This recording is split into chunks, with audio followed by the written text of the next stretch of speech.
Welcome to Agents of Nothing, an episode-by-episode recap and analysis from the perspectives of a veteran and a new recruit. And now, a quick word from our sponsors. Hey y'all, this is a quick trigger warning for discussions of abuse, specifically emotional abuse. This episode gets pretty heavy and we get pretty deep, so if you are unable to listen to this episode because of that, we totally understand, and we will see you in the next one. Thanks.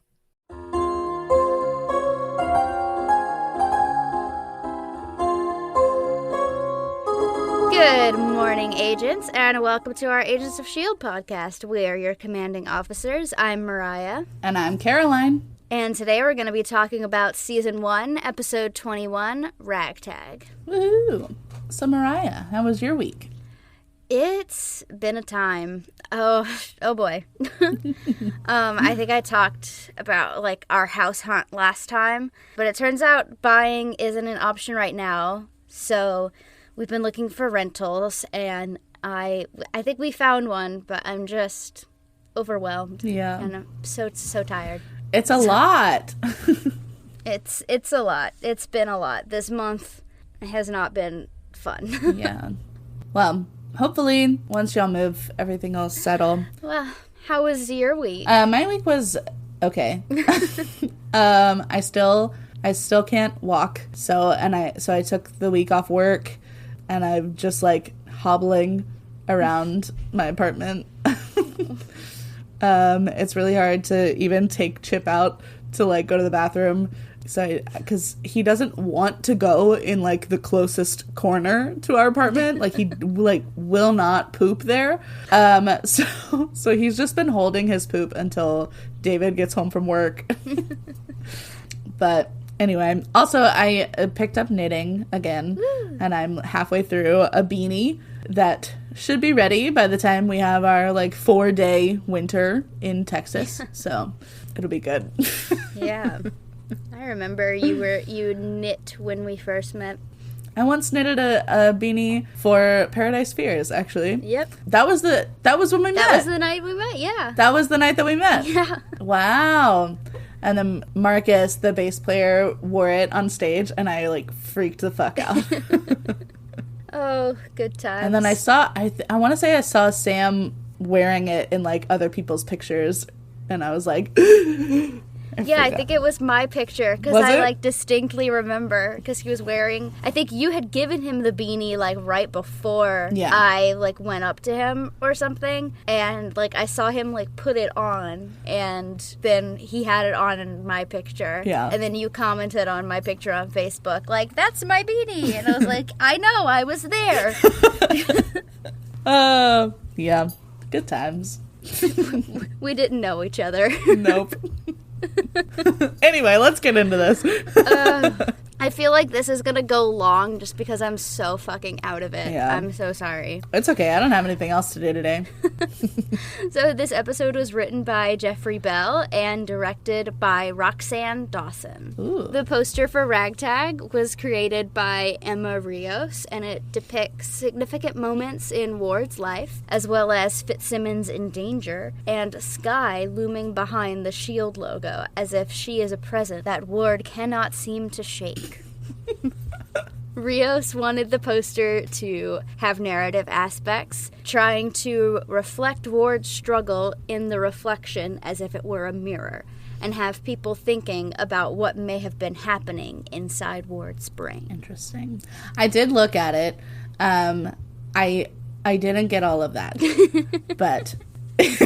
it's cool. It's it looks... Go ahead. Oh, no, I was just thinking, I like to look at the posters. They're pretty and they look cool. Yeah. It's just funny sometimes hearing, artists' intent and, this is what I wanted to do with this. This is what I was going for.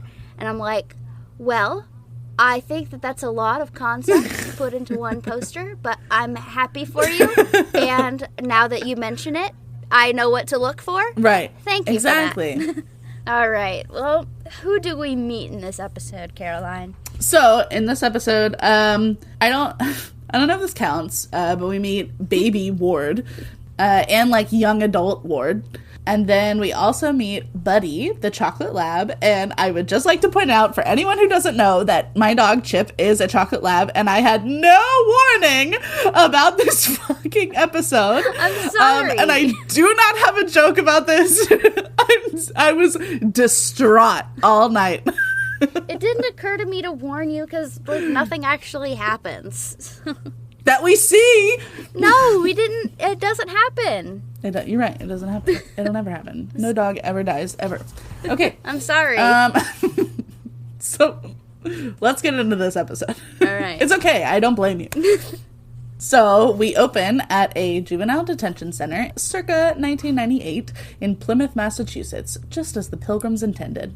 Baby Ward is meeting Garrett for the first time, and oh fuck, are we gonna see the grooming happen firsthand? Oh my god. Like, the opening scene here, my first thought was, oh, damn, I've been waiting for this. I've been waiting for this one. I'm glad they finally showed it. We'll get into my feelings later. Yeah. Apparently, Baby Ward ran away from military school, stole a car, and drove it over 1,000 miles to his hometown to burn down the house that he grew up in. Interesting. See, sending violent kids to military school has never been something that made a whole lot of sense to me. Like, a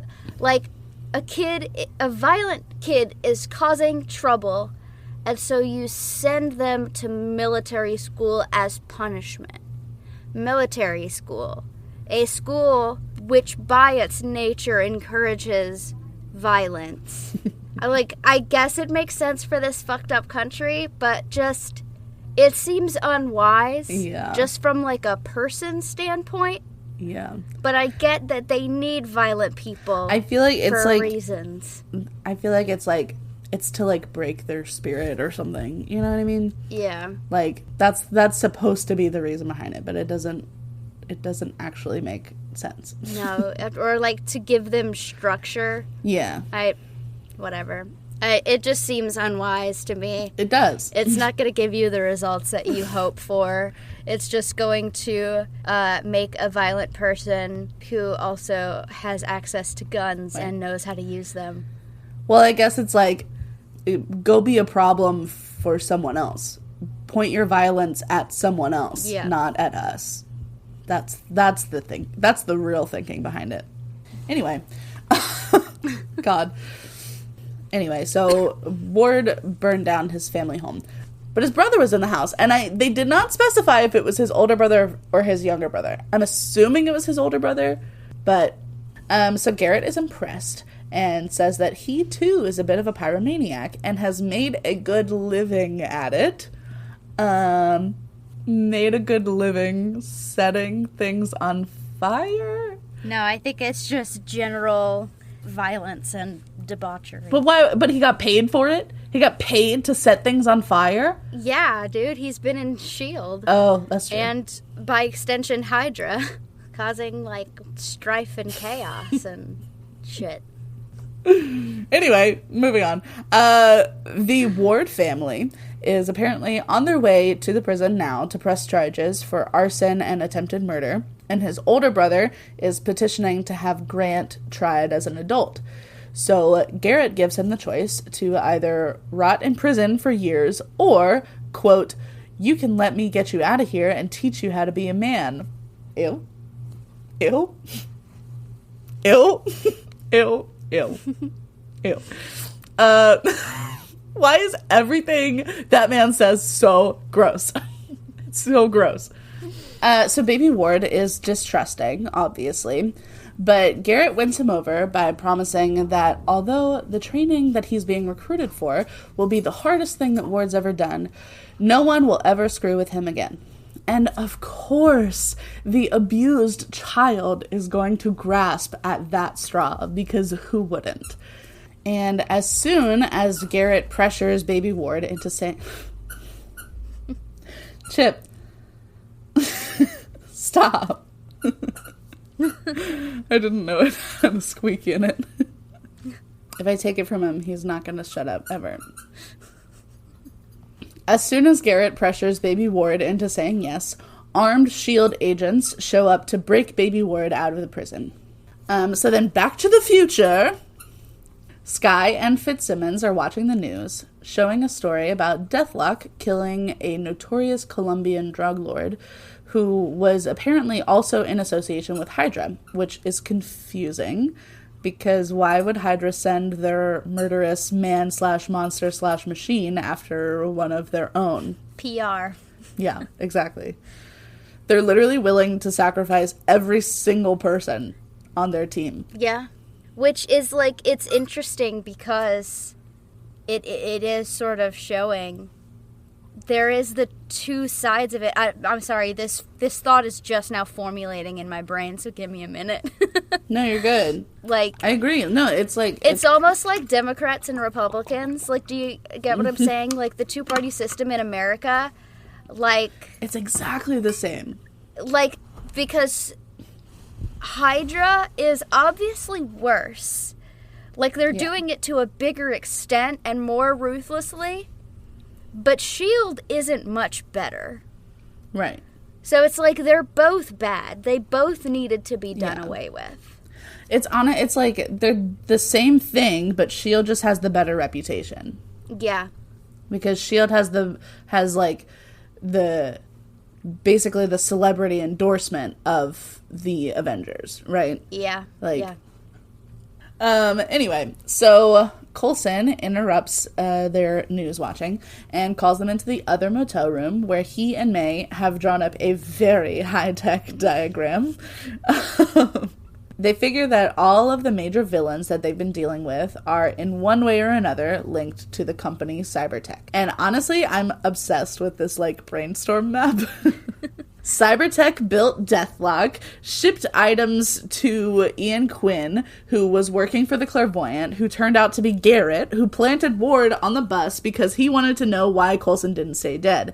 And Garrett has been creating centipede serum this whole time and needs the GH325 as the final ingredient to stabilize and regenerate their centipede soldiers. And that is why Ward came back for the hard drive. So much. It's honestly just a nice recap of the whole season. Yeah. And it's a good, like, showing of sort of how the structure of Agents of S.H.I.E.L.D. seasons works going forward. Oh, really? Because that sort of, like, connection is, like, very common. Gotcha. In, like, the series. Like, everything comes back together. It's all connected. It's all connected. Hashtag it's all connected. But luckily, Skye set up the hard drive to map the system of every device that it's uploaded to. Fitzsimmons are very proud of her for this. She's like, "Oh, thanks." But, unfortunately, she didn't have enough time to complete it, which is a convenient plot device. I love it. So they will have to find a way to plug another flash drive into one of Hydra's computers in order to activate it. And of course, it's proven difficult to find a Hydra computer. But May has the solution. Since Garrett has been working with Cybertech for years, their systems must be linked, so they can just break into a Cybertech office and get it done. And I feel like that's quite a conclusion to jump to. Like, just because they've been working together forever doesn't mean that Garrett is going to, like, share files with them. I don't know. Yeah. It was a leap. I don't know, but they've been working together, well... Because they didn't know at this that point how long they've been working together. Right. Yeah, that's true. I don't know, maybe they're just grasping at straws. They figure couldn't hurt. Yeah. I want my brain to work how TV characters' brains work. Yeah. Where they just, like, always seem to know the right thing to do, or, like, I wish that I could have a brainstorming session like that about literally anything in my life and be like, this was connected to this, which is connected to that, which means that I need to rent this place. Just make a little brainstorming diagram thing. Chip agrees. Buddy, you gotta stop. So, Coulson and Fitz remind everyone that they are no longer agents of S.H.I.E.L.D., they are vigilantes of justice. AKA... Agents of Nothing. Us. Coulson is determined to finish this mission. He will not let Garrett and Ward get away with murder. And he wants his plane back. This episode's so fucking funny. And it's so funny. When he said that, like, the first thing that popped into my mind was in Mean Girls, when Damien's like, and I want my pink shirt back! I want my pink shirt back! Speaking of, on Coulson's plane, Ward is questioning Garrett's decision to have Deathlock be the one to kill the Colombian drug lord instead of letting Ward just shoot the guy from afar and doing it quietly. Garrett apparently wanted the international spectacle. As Mike walks through the room, Garrett tries to force them both to say that they enjoy their jobs with Hydra. That was icky. I did not. Yeah. I didn't like that at all. The way that he was talking to Mike as though he did him a favor. Yeah. Like, you literally enslaved this man. it's so bad. And as a reward for a job well done, Garrett orders for Mike to get a video of Ace later that day. Just... Again. Poor Mike. Like, he never wanted to do any of this. And... Literally. I can't imagine the trauma of... Like, can you imagine literally having no other choice than to punch someone's head off? Yeah. Like, you have to not only do you have to kill this, you have to punch their head clean off. Yeah. It's, ooh. Poor Mike. Ward is still butthurt at Garrett for making Mike give Ward a heart attack. And Garrett's like, but did you die, though? Could you stop being so selfish? Like, I'm this close to achieving a 25-year-long goal, and you are harshing my mellow. So Ward and Garrett get to the lab, where Raina informs them that she is very close to replicating the GH325.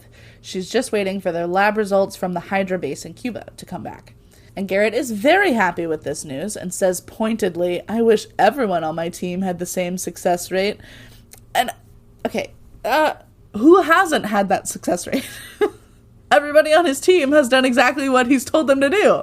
I don't know. Yeah, I don't know. I think he's just trying to, like, talk shit about Ward to his face. Yeah, like, I think it's just that, like, Ward let his emotions get in the way of getting what they needed from Skye. So even though they still did end up getting what they needed from her, because Ward got caught, he's in the doghouse now.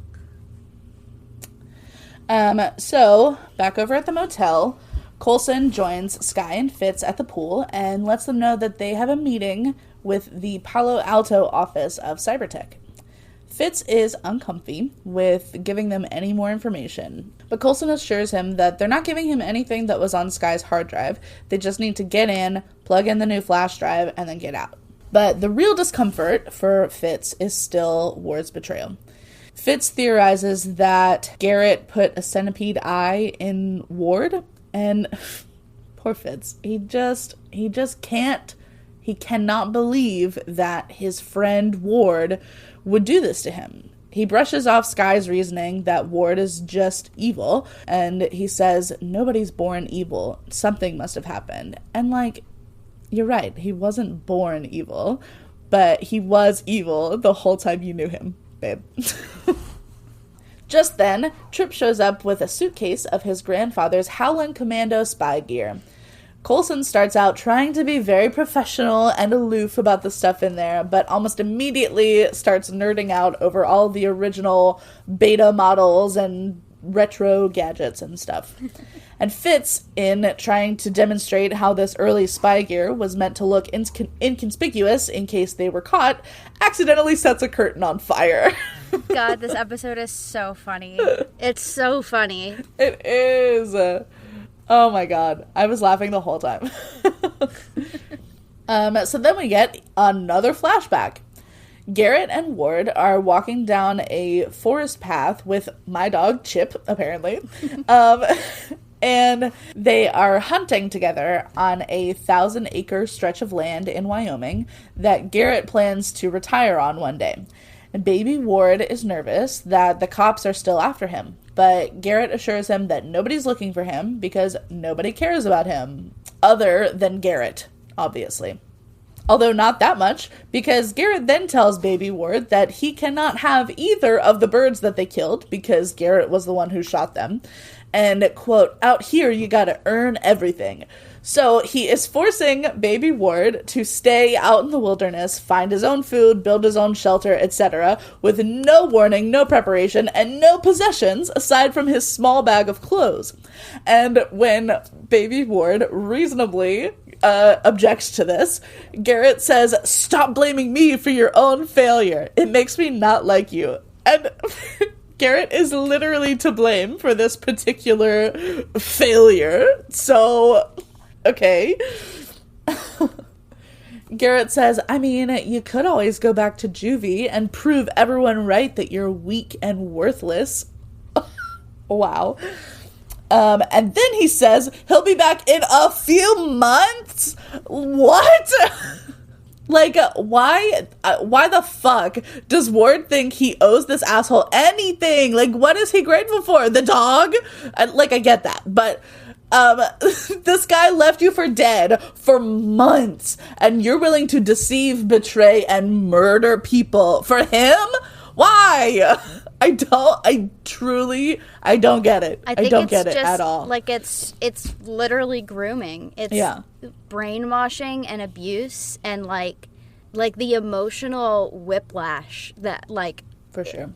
Because, like, yes, he's doing all of these things, but he's also saying, well, if you don't do this, you're weak and you're stupid. And the thing is, like, he already knows that Ward comes from an unsavory background. And so he's probably already susceptible to this kind of talk. Right. And being told that he's weak and worthless. And he doesn't want to be those things. Yeah.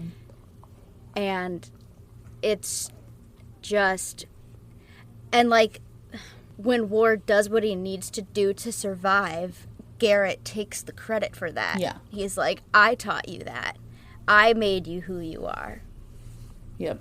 Ugh, it's so sad. It's just, like, I do hate Ward, but I see what happened. Right. Because this was a kid.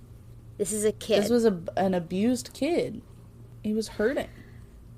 So, speaking about the episode's focus on Grant Ward, Jeffrey Bell said, quote, Ward is showing all these different colors, and we thought it might be fun to show how Ward became Ward. Nothing definitive, because we're still driving towards our conclusion with Deathlock and Raina and Garrett and Quinn and our cavalcade of bad guys. But Ward really is front and center in this episode. I really do feel Ward is trapped between two families, or the two poles, because as we learn, he really does care for Skye, and I do believe he cares for Fitz and Simmons and the whole team to a certain extent, and that he was following orders. On the other hand, he has this deathly obligation to Garrett. And see, okay, Jeffrey, I know that you're like one of the showrunners and like the executive producer and whatnot, but I fundamentally disagree with you on this. Yeah. Because he's speaking about all of these things as if that's, like, true. I do agree that Ward is being pulled between the brainwashing that he has gone through and the people that to some extent he has come to care for. Right. But one, he doesn't actually owe Garrett anything. Two, I do believe at a certain point he had a choice and he continues to choose wrong. He continues to choose to hurt the good guys. And he knows that they're good, and he knows that he's making this decision. Yeah, like he's fully aware of what he's doing. And so regardless of whether or not or how much he cares for these people, he's still actively choosing to hurt them, all in the name of a lie. Which, I mean, it's a complicated thing, but it's complicated. That's the thing. Know, man. It's hard. Because, like, we can feel empathetic toward the pain that he went through and, like, what led him to who he is now, but he is still making these choices. And, like, at the end of the day, he's an adult, and he has seen these people actively care for him, and, like, with no ulterior motives, just care about him. And he's seen the difference between true care and friendship and manipulation. And he knows which one is which, but he still actively chooses his abuser over the people who actually care about him. And that sucks. And it's the cycle of abuse. It is kind of what happens when you're manipulated. But it's still a choice. He still is responsible for his actions. Right. And the pain that he causes. Because when you hurt someone because you're being abused, even if that's all you know, even if that's what you've been trained to do and what you're ordered to do in one sense of the word or the other, it is not your fault that you're being abused. I'm not certain, it's debatable whether it's your fault that you're acting that way, but the results of your actions and your actions themselves, you are responsible for that. Right. That is, whether or not it's your fault, it's your responsibility. You did it. Yeah. That was heavy. Whew. That was a lot. Wow. Yeah. This is a very heavy episode, and, like, it's funny because it's so heavy but so funny too. It is, yeah. But, like, looking now as an adult with a more informed understanding of abuse and trauma and things like that, I don't view Ward in the same black and white way that I did at 18. Yeah. Like, I still hate him, but the hate is much more complicated. Yeah, for sure. So, Back to the Future. We catch up with our favorite agents of nothing, Coulson and May, who have made it to Cybertech in Palo Alto. And oh my god, May smiling when they turned around literally knocked the wind out of me. Like, wow. Just stunning. Stunning. And their codenames are Dr. Room and Theo Tittle. So the Cybertech guys that they are interviewing immediately start roasting them, saying that former S.H.I.E.L.D. agents are just not as open-minded as Hydra agents. Whoa. And that S.H.I.E.L.D. agents are old, which, that was funny. Open-minded? Wow. That was interesting. Interesting take. And I expanded my thinking is something that is like quoted a lot through the episode, and that's an interesting way to put it, because every time it's been used, I expanded my thinking to include stealing. And yeah, it's like by open-minded, they don't mean like accepting, really. They mean that you're willing to do something even if you know that it's bad. Right. Yeah. It's an interesting twist on that word, and I feel like it makes sense for how they justify their actions. It's, well, you're just closed-minded if you don't understand why I would kill someone for this cause. Like, you're just too closed-minded. You haven't expanded your thinking. Yeah, you're too rigid. Yeah. You're too rigid. Wow. So Fitzsimmons, Skye, and Trip are able to listen in via a Howling Commando pin that May is wearing, and it acts as a wire and apparently searches for any type of data using like an old form of Wi-Fi, basically, that nobody else uses or thinks to block. But they haven't found any cyber data at all, which is weird for a company called Cybertech. So Fitz helps them stall by feeding Coulson info to tell the interviewers about his ICER bullet. And Coulson has to stop himself from repeating everything in a Scottish accent. Which was excellent. And then Simmons jumps in with May's lines, and Coulson and May try to follow along with Fitzsimmons' inevitable bickering. So we get kind of like half of an explanation about how the ICER rounds work. Yeah. So we got that it breaks up under subcutaneous tissue, and that it is a hyper-concentrated dendrotoxin formula with compressed air expulsion. Mm-hmm. So that's something.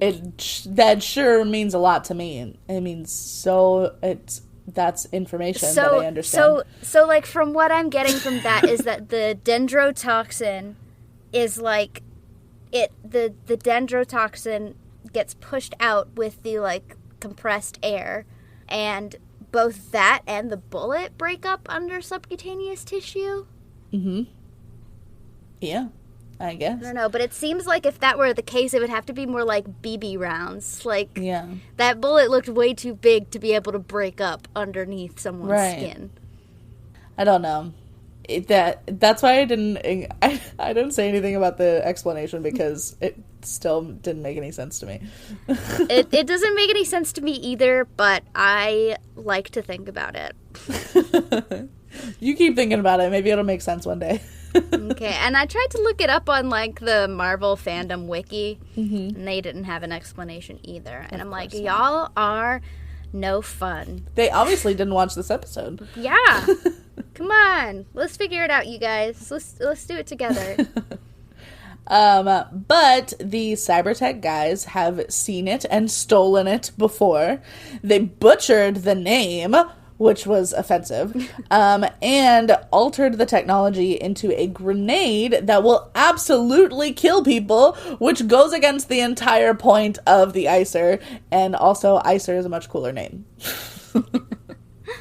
They called it like Sleepy Sleep Gun. Sleepy Sleeper or something? It was a Sleepy Sleep. So Skye finally finds a suspiciously secure room on the 4th floor. As the interview ends, a guard is escorting Coulson and May to a key-locked elevator. And then the scene of the elevator closing, and then like immediate grunts and fighting sounds was just comedic gold. And then May asking if Coulson's sweater itches too. It's so funny.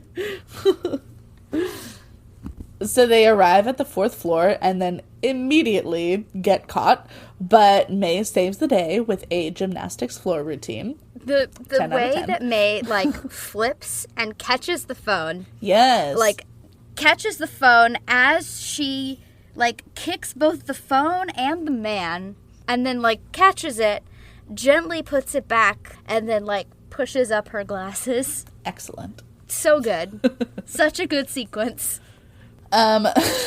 So they finally find the mainframe and find out why there's no data signal. Everything is hard copies in like 100 filing cabinets. And that honestly sounds like several jobs that I've had, and also the most annoying fucking way to file things in the world. Can't get hacked. It's certainly safer, except from a fire. Or someone throwing a filing cabinet out the window. So on the plane, Mike is menacingly watching Raina while she's trying to work.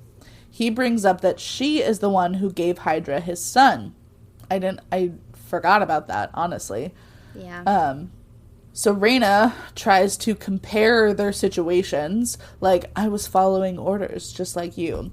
But Mike has a bomb in his head, and like overlords watching every move he makes and every thought he thinks, and Raina has none of that. So it's really, truly not the same situation at all. Yeah. At all. So throughout this episode and the next, and obviously in the last episode too, because I noted this in the last episode, right. Several characters state that they were, quote, only following orders, or I have orders to follow. Right. Hydra was originally a Nazi offshoot organization, and I was only following orders was a defense used several times by Nazi officers and soldiers at the Nuremberg trials. Right. So I definitely don't think that that is an accident. Not at all. And I really love that they brought that up, because it's like, it's really just hitting home that, like, they are Nazis. Yeah. So Raina says that she's following these orders basically because of her fascination with powered people and their gifts. But she changes the subject and asks about Sky, who she is and where she came from, because, quote, inside we have something in common. Are they both aliens? Like, what? What? Mm-hmm. So, but that means that Raina is an alien. Anyway, moving on. I know you're not gonna say anything. So in the giant filing room, Coulson is browsing the labels on the outside of the drawers, and I'm assuming that those are references to something comic book related, or if they're not, they should be, because that's a really good opportunity for that. But I can't see well enough to be able to have read any of them, and I wouldn't recognize the references even if I could. So Apparently when Coulson and May are in Cybertech's storage center, two cabinets they pass by are labeled Brand Corporation Security and Metro Bank Correspondence. In the comics, Metro Bank is a New York bank owned by the Brand Corporation, and Brand is owned by Roxxon, so that makes all three Hydra cover businesses. So Hydra, Roxxon, Brand Corporation, and Metro Bank. I like I like the code name of Brand Corporation. This is our brand. This is our brand. Brand. What's your brand called? Brand. We're the brand. It's a brand. It's a brand. Have you heard of it? Have you heard of this brand? Brand. I wonder if there was a Mr. Brand. Maybe. I feel like there has to be. It's a family business. Yeah. It's a family business. Brand Corporation. So May finds Mike Peterson's file, though. Project Deathlock apparently goes all the way back to 1990, when the original Deathlock was none other than John fucking Garrett himself. Whoa. So when Coulson uncovers the Cybertech files on the Deathlock program, he notes how the program goes back to the 90s. Yeah. The original Deathlock in the comics, Luther Manning, was introduced in 1974, but the story was set in a post-apocalyptic future of 1990. Oh my god. It's so weird to think about how, like, in fucking 1974, they're like, oh my god, the year 1990 is so far away that I can imagine it as, like, post-apocalyptic. It was not even 20 years. Time, man. Time. That was not even 20 years away. I feel like I could definitely picture 2040 being post-apocalyptic right now, so I guess that just goes to show I guess how fucked America has always been. Right. And so the second Deathlock, whose name was John Kelly, was introduced in his own comic series in the real world in July 1990. Oh. So both of those iterations of Deathlock, one was written in the 70s but set in the 90s, and the other one it came out in the 90s. Interesting. That's pretty cool. Man, they put so many references in this show. It's so good. Anyway, so Coulson comes over to Sky, get ready for a large file transfer, and then a fucking file cabinet comes crashing out of the 4th-story window. It's so funny. I think about that all the fucking time. You can also get ready for a large file transfer stickers, like really? On Etsy and Redbubble, and it has like a file cabinet with the text. That's hilarious. It's great. It's so iconic. I want one. My birthday's coming up. Okay, I'll try and get one for you. I'm just kidding. Then Trip uses more Howlin' Commando gear to set up a zip line for Coulson and May to slide down on from the window. And this episode is making me laugh more than any other episode, I feel like. Those flimsy, like, particle board ceiling tiles would absolutely not hold up with a rappel hook and 2 adults' body weights. Oh, no way. That was the first thing I thought when I saw that. Way. I'm like, if you bump those tiles, they fall. Right. Like, have you ever worked in an office space, retail? There was one time, I don't remember what store. A school? No, for real. I don't remember what store I was working at, but I was putting something, like, on a top shelf. I was, like, on a ladder stocking something, and, like, my hand bumped one of the tiles, and it dislodged just enough to fall from the ceiling and, like, shatter on the floor. And I was like, oh, shit. No more ceiling. I had to clean up ceiling tiles and be like, I don't know what happened. It's so weird. It just fell. Wow. Don't look at the cameras. So, then, as we see another flashback of baby Ward huddled up under a tree in the rain with Buddy, the best puppy on television, current Ward is confronting Garrett again about the whole heart attack thing. And, oh shit, this wasn't the first time that Garrett was willing to let Ward die. And again, why does Ward owe Garrett shit? Because he hasn't ever been to therapy. Literally, that's the only reason. So Garrett, of course, starts insulting Ward again for the crime of ever questioning him or, God forbid, having an emotion. But mid-insult, Garrett starts having a heart attack himself or something. And my first thought was, God, I hope he dies. So then Ward and some other guy carry Garrett into the lab and tell all of the doctors and scientists to get out, which was a choice, for sure. Raina hesitates, and Ward sounds like 15-year-old Taylor Lautner when he says, "Said, get the hell out!" The way that your voice cracked just now really sold it. Like he's just the least intimidating person ever. Hating him is so easy.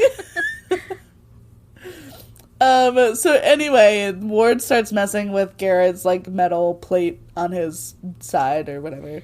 So back at the motel, the team is going over the Deathlock files, and they are realizing that Garrett doesn't just want the GH-325 for his Centipede soldiers, he wants it for himself more than anything. Fitz wonders if Ward has been programmed too. And Simmons stops him and says, "When are you going to stop viewing Ward as the victim instead of the perpetrator?" And Fitz says, "When I see proof of it with my own 2 eyes." As if Skye's experiences and Koenig's murder weren't enough to go off of.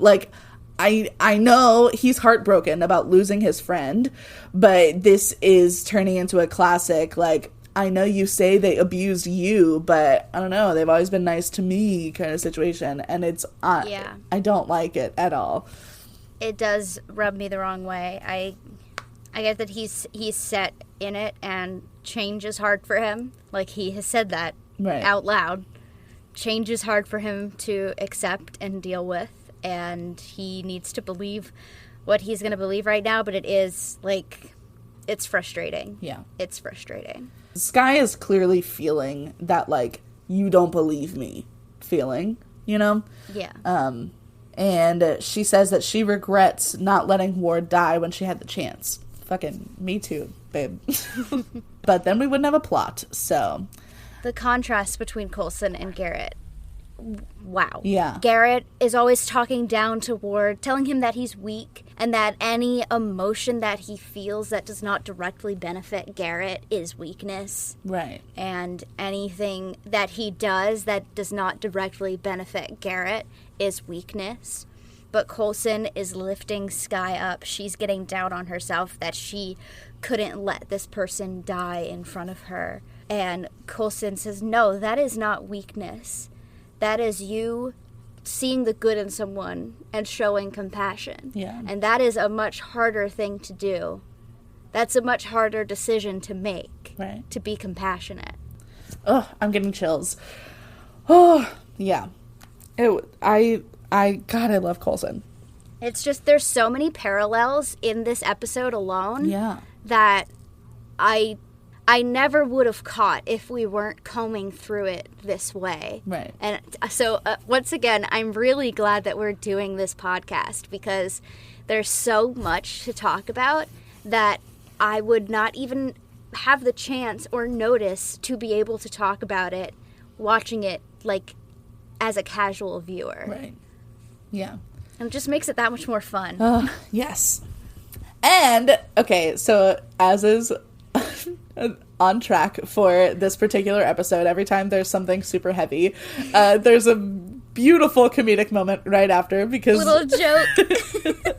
Just then, a pizza is delivered to the motel for Pablo Jimenez, and whitest of white boys, Philip Coulson, turns around like, oh, that's me. Thank you.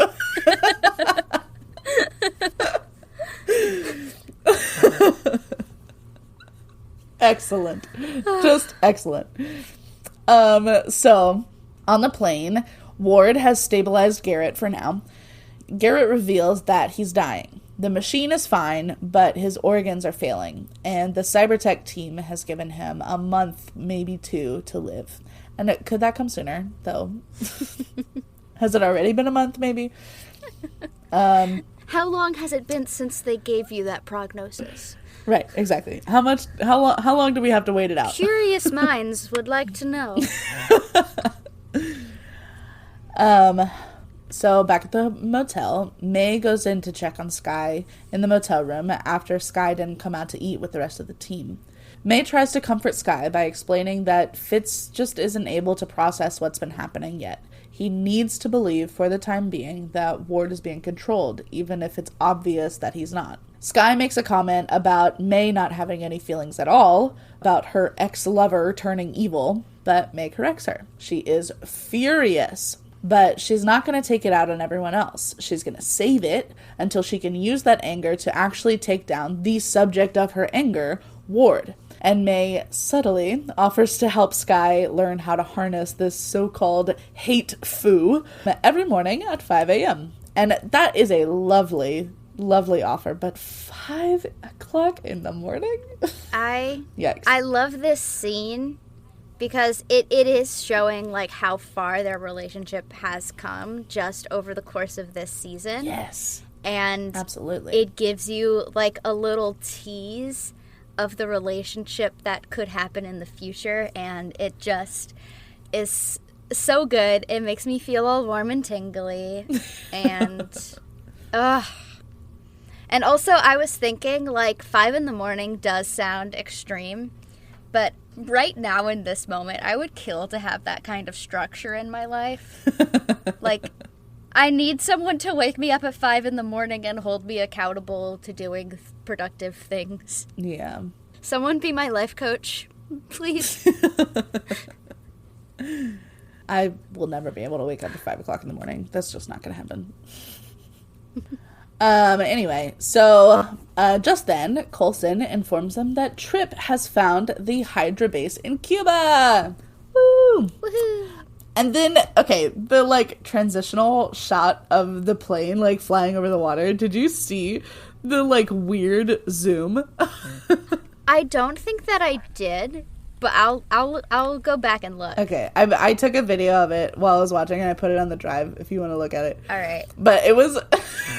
I don't know why, but it made me laugh so much. I didn't see it in the folder. Let's see. I put it in while we were talking, so you may not have seen it. Oh, okay. Oh, the video cannot be played. Oh, no. Well, I'll show it to you later. I'll look back later. Anyway, just take my word for it. It was funny. I don't know why they did that. It was certainly an editing choice. Usually I love the editors. That was questionable.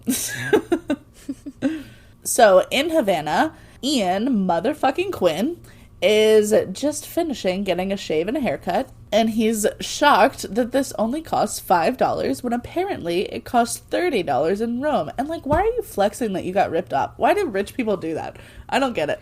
And it's also like, it's not even just like, because I don't think that he got ripped off in Rome. I think that that's probably an accurate pricing. Probably. I think for something that, I think for the kind of service that someone like Ian Quinn is used to, that's probably a little bit of a low ball. $30 for a haircut and a shave. Probably. That's pretty cheap, it seems to me. What he's doing is saying, like, oh, you're undercharging that much? And, like, it's always, the thing about it is something that will never make sense to me. And my mom would always say, well, both my parents actually would always say, well, that's how rich people stay rich. So it's because they're so frugal. I'm like, first of all, no. But it's a phenomenon that I have noticed. Like, the wealthiest people that I know also are the ones always trying to get a deal or to get one over. Like, you know, like they're... Yeah. If they can get it for cheaper one way or the other, like because of who they are or something like that, like they will. Yeah, for sure. Well, because they're going to exploit people. Yeah. Interesting. Good point. So, Garrett and Ward arrive at the barbershop, and Garrett immediately starts flirting with Quinn. He's like, I knew there was a reason I didn't rip out that silver tongue of yours. Why is he's always talking about Ian's tongue? Yes. But also, like, I'm realizing that, I don't know, just the abusive tendencies of Garrett are, like, so well characterized because, as of the time of recording, Jeanette McCurdy's memoir just came out, and I'm sure that you all have seen, like, the buzz around that. It's called I'm Glad My Mom Died, and it details, like, her childhood, like, her abusive, very fraught childhood, and she describes a person that she only calls the creator when she was working at Nickelodeon, and she talked about how this person had two sides to them, that they could make you feel so special and like you're so valuable and like you're the most important person in the world, and then on the other side they could tear you down, they could make you cry, they could be the reason, like they would fire you on the spot. Yeah. And I'm seeing so much of that in Garrett because just a few episodes ago he was like dressing Quinn down and like, you know, like cutting him down, and then now Quinn is proving to be useful. Right. And Garrett is heaping praise on him, flirting with him. Like, and it shows because when Hydra got revealed and Ward managed to still be on the inside with Coulson and be able to get information from the team for Garrett. Mm-hmm. Garrett was all buddy-buddy with Ward that whole time and was, like, heaping praise on him. And he was like, we're almost there. Like, we're doing so good. Like, we're, you know, like, it's all because of you. And then as soon as something goes wrong, when Ward goes to get the information from Skye, Ward is worthless. Ward's useless. He's being almost completely ignored by Garrett when he's not being dressed down by Garrett.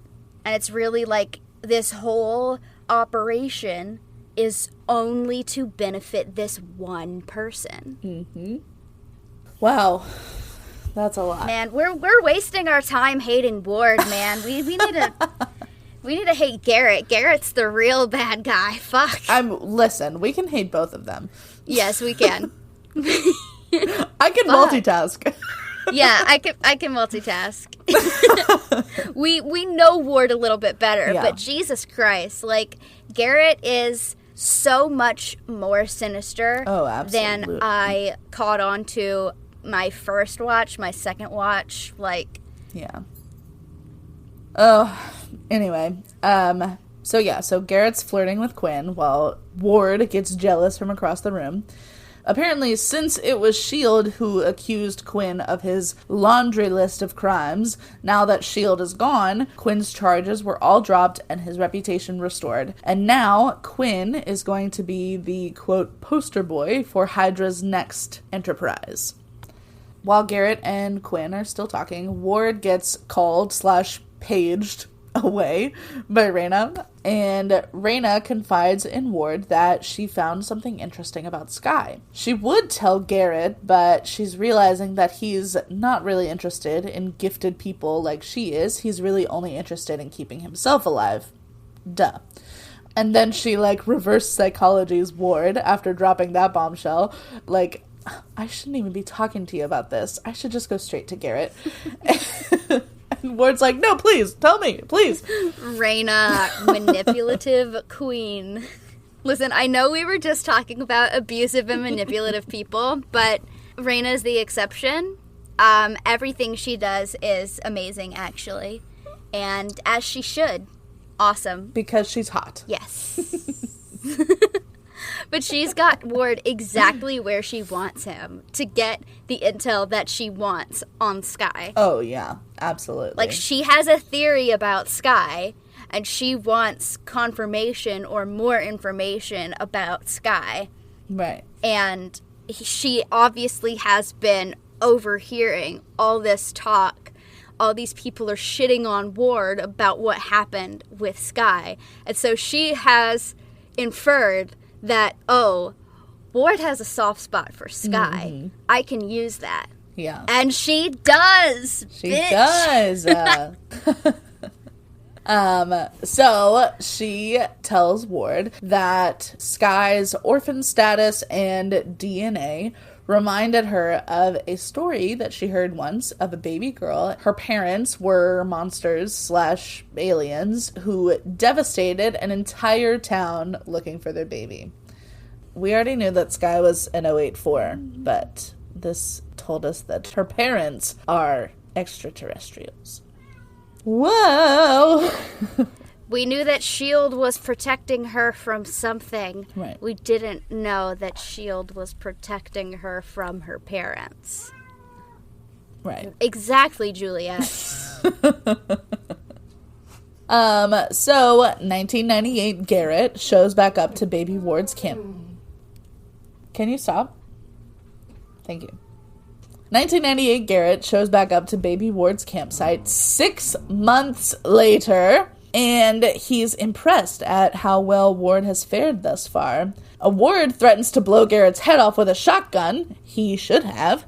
But Garrett says he brought tacos, so all is forgiven, apparently.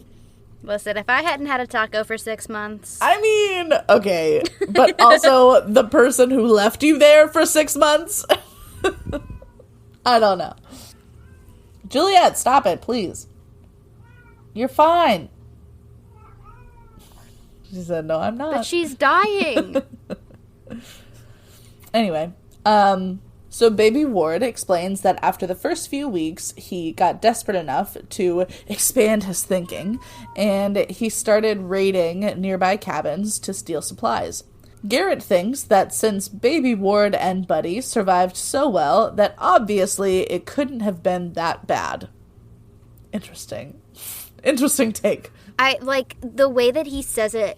Like, he doesn't present it as something that he thinks. He doesn't present it as an opinion. Yeah. He, says it confidently as though it's an objective fact. Right. And, I can see where a child who has been abused all their life would say, yeah, that's right, I did have to take extreme measures to keep myself alive, but I did it, though, so I guess he must be right. It wasn't that big of a deal, and I'm being a baby. Right. Yeah. Oh, my God. Oh, poor Baby Ward. But just after Garrett says that he's proud of Ward, he pulls a gun out of the taco bag, because of course he was lying about the tacos. Unforgivable. And he starts shooting all of Ward's stuff. What? He hands Ward the gun and says, "Stick with me, kid. In a few years, you'll shoot better than that." What? Like, he just shot random stuff. He wasn't aiming at anything. Like, first of all, he's not proving that he has good aim. And second of all, this man is not mentally well in so many ways. I don't... And thirdly, on a separate note, the kid that they got to play young Ward is so good. Yes. Like, the mannerisms, the vocal inflections, like, even his posture. Yeah. Oh my god. It's like... So good. The negging and then praising and then taking it back and giving this kid whiplash over and over again. Like, it is just like... one, no, it definitely doesn't prove that he's a good shot. But Ward doesn't know that. Right. He just saw someone whip around and shoot in a bunch of different directions, and it all hit something. So... Okay, but Ward was in military school. And, like, he definitely was shooting guns. I mean, I guess so, but, like, I also think that when Garrett switches gears so fast, I know that if it were me, that I would just be too confused to question him. Yeah. And at a certain point, when that keeps happening, you stop questioning him. That's true. Yeah. It's just the emotional abuse and the grooming. It was sickening to watch. And I think it's really because, like, I can look at that kid playing young Ward and be like, that is a child. Right. Oh.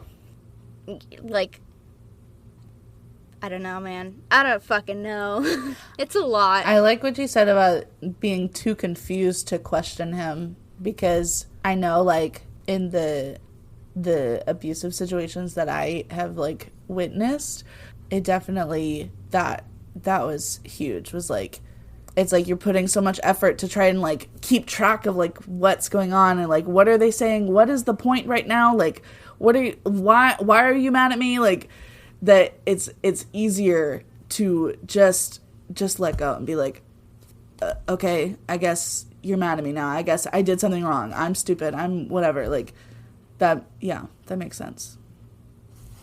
I didn't even think about that. And, like, it's just, like, the whiplash, because, like, he leaves for 6 months, apparently comes back with tacos, is talking all this stuff about how proud he is. He, at the same time, saying it's not that big of a deal. It couldn't have been that bad because you did so well. But I am proud of you for doing so well. But look again, there's no tacos, I'm pulling a gun on you, and now I'm shooting things, and everything is happening so fast, and now I'm handing you the gun and saying, one day you'll be as good as I am. And he's like, right, okay. I'd be fucking confused too. Yeah, you don't even know where to start to respond, and especially as a kid. And like, he does it all so confidently that, like, I'd be like, okay, well, I mean, you obviously, like, you know what you're talking about. You're the adult here. Right. And you seem to care about me more than anyone else has seemed to care about me in my life. Exactly. At least you're telling me that you're proud of me. Yeah. Oof. Yikes. So, Back to the Future, again. The Havana base has been packed up, and they are about to move to another location in the U.S. because they found out that the Deathlock files were stolen from Cybertech. Garrett and Ward are shit-talking Raina for literally no reason. They're like, she's unnerving. It's those eyes. It's what's behind those eyes. Like, so she's hot and she's smarter than you? So what? But Raina interrupts their gab sesh and gives Garrett the recreated GH325. It's not an exact match, but it should do everything that Garrett needs it to. The only catch is that this one vial is the only one in the world, so he better not need it right away. And our agents of nothing have landed in Havana, and Fitz and Trip are broing out over the vintage spy gear.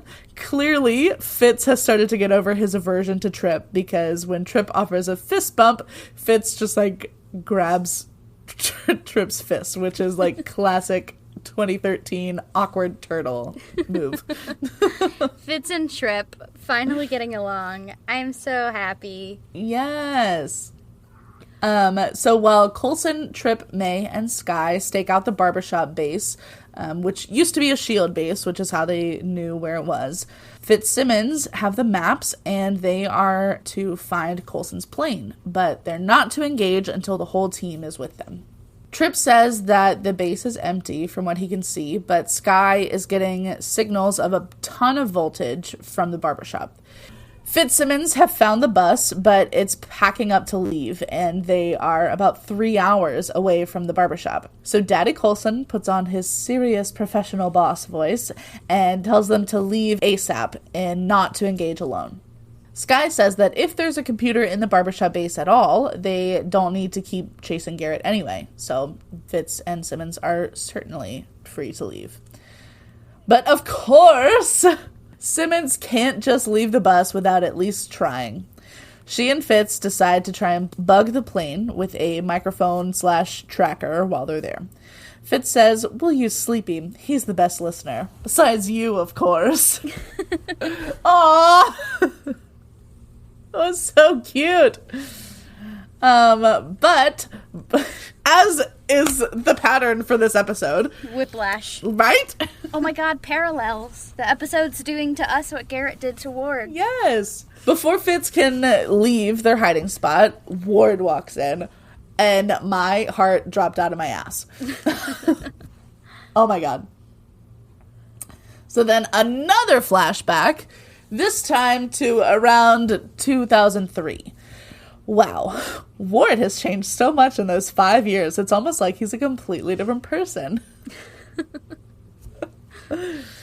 So, young adult Ward and flashback Garrett are sitting on the same campsite. Garrett gives YA Ward shit for being nice to Buddy. Interesting.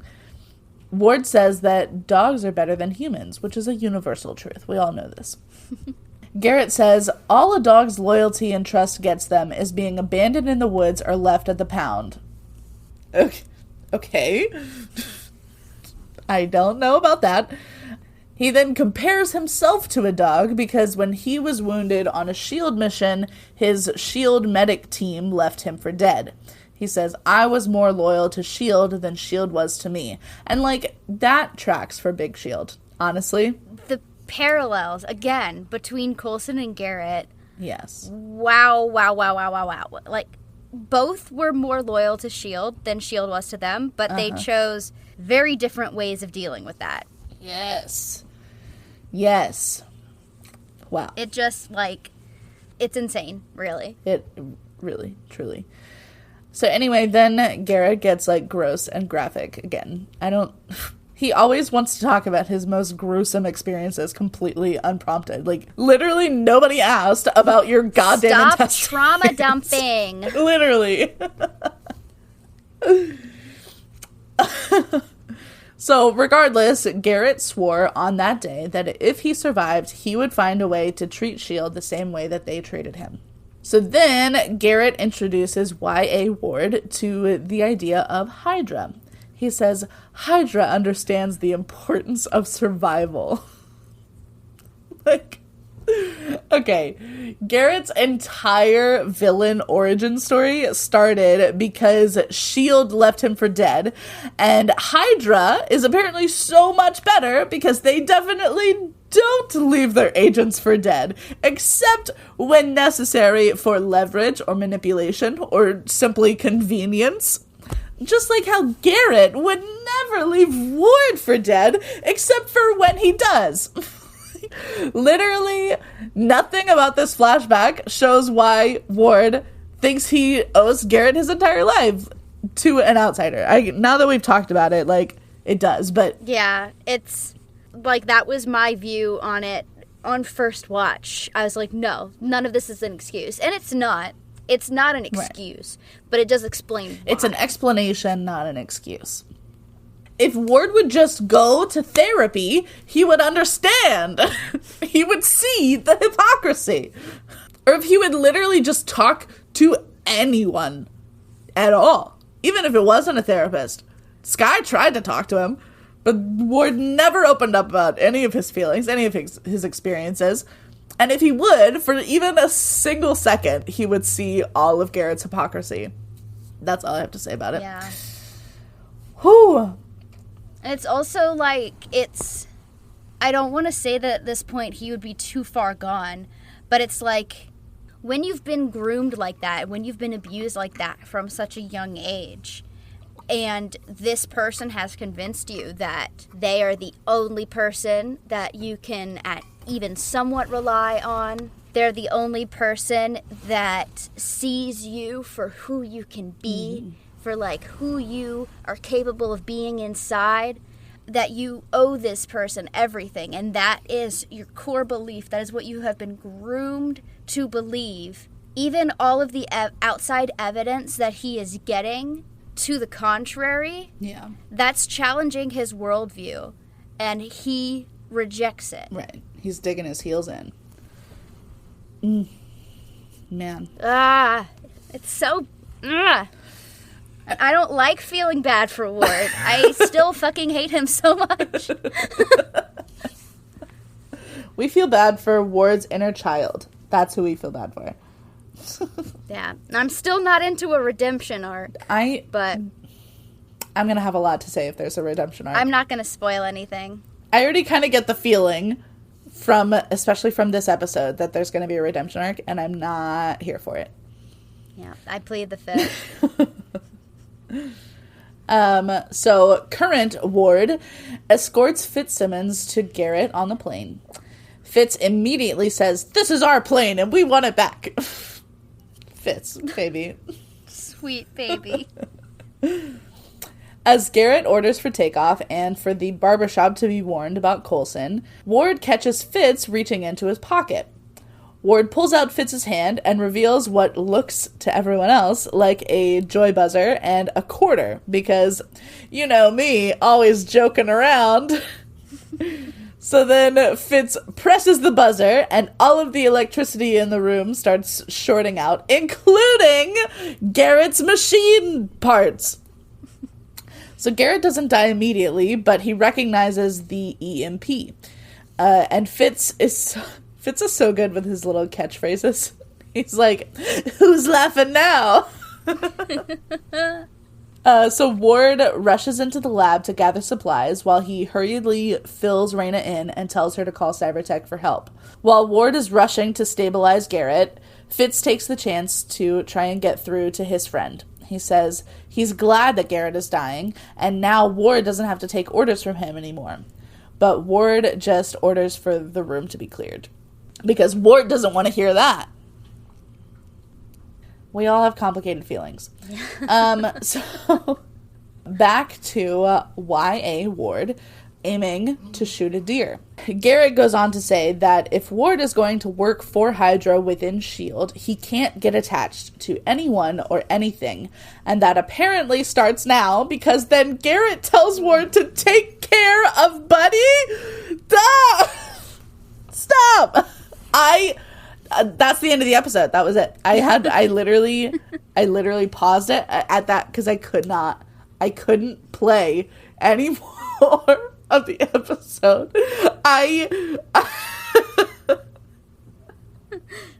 This is what I wrote down. I said, I can't play any more of this episode. I cannot watch Ward kill this dog, especially when this dog looks exactly like Chip. I needed a trigger warning. What the fuck? I literally cannot hit play. Chip, don't watch. Oh, thank God they didn't show it. So, back in present day, Garrett's prognosis is not good.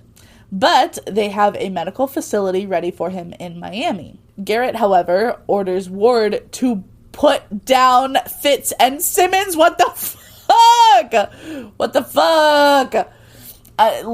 No way. What I wrote down was, no way he's going to do that. I mean, obviously, I know they're not going to kill off the best characters on the show, but also there's no way Ward would actually go through with that. No way, no way, no way, no way, no way. What I wrote down was, fuck, Fitzsimmons, I'm not ready. Oh my god. The entire end of this episode just had my heart rate was just going in crazy. So Coulson and the rest of the team have made it inside the barbershop bunker, but they haven't found the computers yet, and I am very nervous. Garrett tells Raina that he has a mechanical failsafe on his machine. Then he says, I'm pretty interesting inside. No, he's not. Ew. Also, once she opens it, it literally just looks like bubble wrap and an energy drink. But, as it turns out, it is the centipede serum, which is apparently the only thing that's been keeping Garrett alive for the last few months. It didn't make him strong because his human body is so close to death that this serum has to work overtime just to keep him standing. So he hands Raina the GH325 replica, and I hope that it's poison. I hope that she did it wrong, just to kill him. So Fitzsimmons managed to evade their guards by throwing a chair on its side, and then they narrowly escape Ward by diving into a closet. And Hydra they're just terrible at their jobs all around. Terrible agents. So Ward stares at them through the window and says, open the door, Fitz. Why the fuck would he open the door? That's stupid. There's no reason for Fitz to open that fucking door. So Fitz uses the opportunity to try and reach his friend Ward.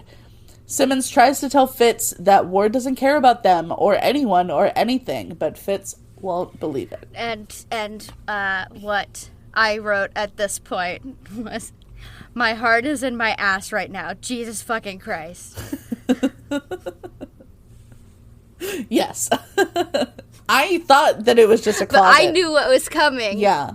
I thought that they were just in a closet. I knew what was coming. You didn't. Yeah. I was blindsided. Yay! And I thought that everything was going to be fine from right there. And then the fucking jump scare of Ward pointing the gun at the dog. I almost shit myself. And Buddy is so cute. He was so cute. Oh my god. I wrote, please tell me he secretly lets Buddy go like he's clearly going to do with Fitzsimmons. I was so naive. Luckily, he does let Buddy go. He shoots the gun in the air, and Buddy runs off after the non-existent kill, just like he was trained to do, like a good boy. Oh my god.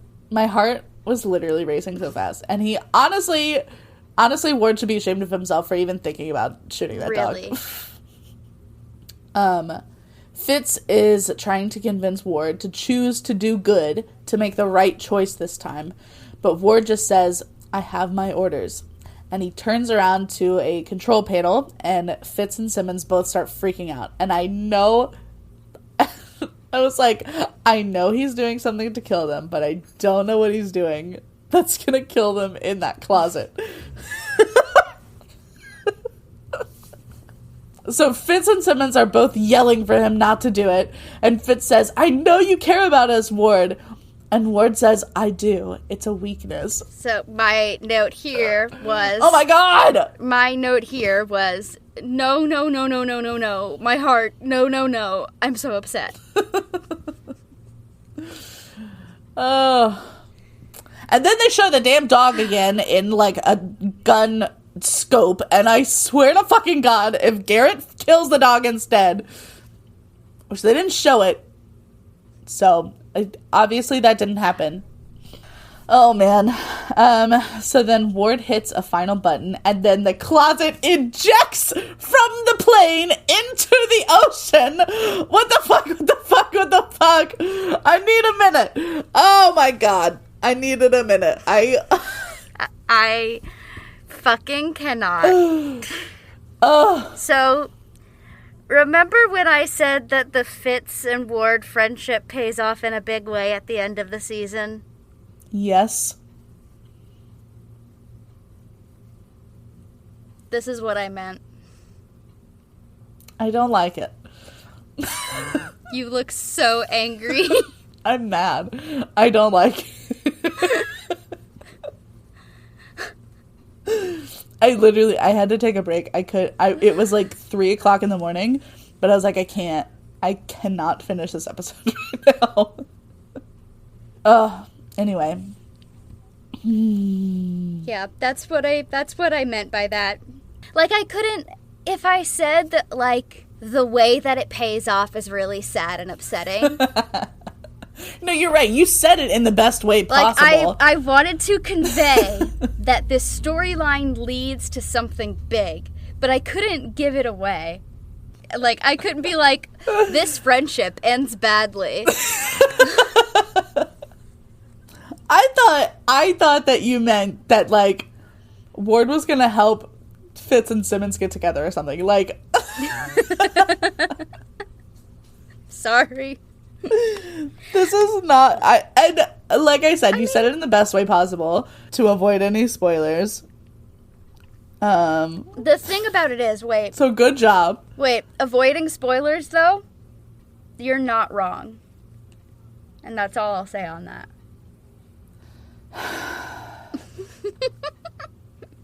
Okay.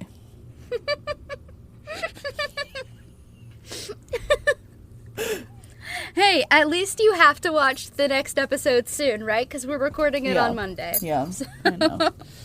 Oh my God. Sorry.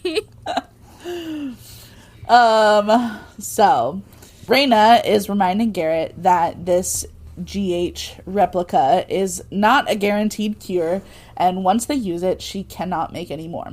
And I don't really understand why she can't make more. Like, just use some of it and then make more with the rest of it.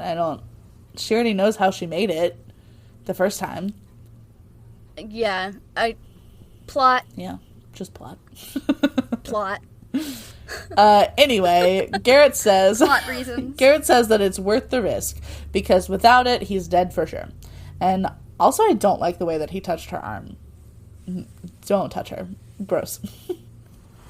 So as she administers the GH drug, Ward returns and confirms that Fitzsimmons are taken care of. Fuck. So as Garrett is starting to say some stupid canned old person catchphrase, he starts seizing, and I said, "Fucking die, Nazi scum!" So as his body settles down, Ward asks what he's feeling, and Garrett says, "The universe." Like, oh, so he has expanded his mind from this psychedelic drug. Does that mean that he'll stop killing people and start, like, protesting the war or something? Has Garrett learned empathy? So back at the barbershop base, they finally find the computers behind a secret door. It's kind of Coulson's specialty. But then the lights go out, and two guys with berserker staffs show up in the doorways. Oh, no. And then more of them start lighting up in the darkness. Oh, no. Whoa. So now it's time for the post-content content. I didn't say that in my normal voice, but we're going with it. We're tired today. It's fine. Yes.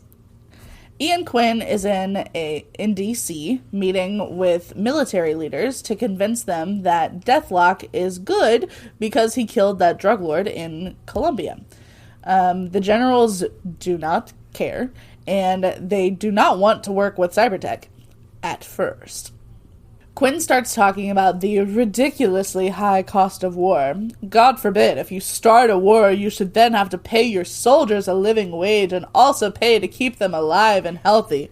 Wouldn't it just be so nice if you didn't have to pay for any of that, and you could just have one super soldier work for nothing but the thread of his own life and the life of his son? Wouldn't that be great? Now, I am by no means a military expert, but the thing about it is, it's not so much that the military doesn't pay well, but it doesn't pay as well as people seem to think, and it doesn't pay as well as our military budget makes it seem like they should. Right. The military budget mostly goes to research, equipment, tanks, weapons, bigger guns, things like that. The military funding does not go to the actual people who make up the military. Of course not. It goes to the things that they can use. Yep. Yeah. So, continue. Well, how about if Cybertech sells the military 1,000 super soldiers? After the corruption of S.H.I.E.L.D. and the, quote, terrifying rise of Hydra, they just simply need to work with Cybertech to make this country safe again. And, like, did I hear that right? Cybertech, the subsidiary of Hydra, is selling Hydra super soldiers to the military to protect people from Hydra. Like, this is too meta. This is honestly, is this not exactly what's going on around the world? Yeah, it's like, yeah. Yeah. You create a problem so that you can sell the solution to that problem. Yeah. That is capitalism, honestly. It's like, I have so much to say. Yeah. That I can't even, like, put into words. But it's also, like, it's exactly what was happening in S.H.I.E.L.D. before. Yeah. And that just goes to show, like, how insidious it is. Mm-hmm. Because there will always be people in power who want the easiest option. Right. They're gonna cut corners, and they're going to allow bad things to slip through because of that. Right. That's exactly how Hydra slipped through S.H.I.E.L.D. I mean, in the same way that the U.S. recruited Nazi scientists after World War II. That's what happened with S.H.I.E.L.D. too. Like, S.H.I.E.L.D. brought on known Hydra agents. And then it's like a huge surprise. Oh my god, Hydra infiltrated us. How did they do maybe that? Because you recruited directly out of Hydra. Yeah. And so then we have all of this, like, bunk research. Oh my god, isn't it crazy that we were wrong about this for so long and that the tests for it were completely unethical? I'm like, wow, I wonder why. Maybe it's because that person was a Nazi that you brought over because they were just so smart. Because there's no one who could possibly be smart and not a Nazi of course not. that we could use here. Of course not. It's just so much. Okay, I'm done. What are your overall thoughts? I'm exhausted from this episode. Same. That's my main overall thought. I'm not even allowing the thought of Fitzsimmons possibly dying to enter my brain because they're not going to be killed off. We know this, obviously. Their slow burn relationship hasn't even fucking started yet. And you have told me that they're in the last season, so there's no way. And finally, thank fuck they didn't show that dog getting killed. But I am very upset, and I don't ever want to talk about that again. I had to, like, hug Chip for a while and make him close his eyes, but we're okay. Everything's okay. Everything's fine. Oh, well. It's all good. That concludes our episode on Season 1, Episode 21, Ragtag. Yeah. If you want to keep up with us, you can follow us on TikTok at Agents of Nothing Podcast, on Instagram at Agents of Nothing Podcast, on Twitter at Agent Nothing Pod, And you can also go to anchor.fm/agentsofnothing and send us a voice message with your thoughts. You can donate to us on Anchor as well if you would like to. No pressure, but we would appreciate it. You can email us at agentsofnothingpodcast@gmail.com. Our fan mail episode is rapidly approaching. Yes. For our personals, you can find me, Mariah, on Twitter at fullswampwitch_, on TikTok at Submarine Warfare, and on Instagram at Submarine Warfare. And you can follow me, Caroline, on Twitter at RustyPage95, on Instagram at _RustyPage, and on TikTok at CrazyGinger995. Next week, we will be covering the Season 1 finale, Episode 22, Beginning of the End. Woo! So stay tuned for that. Okay, bye! Bye! Love you!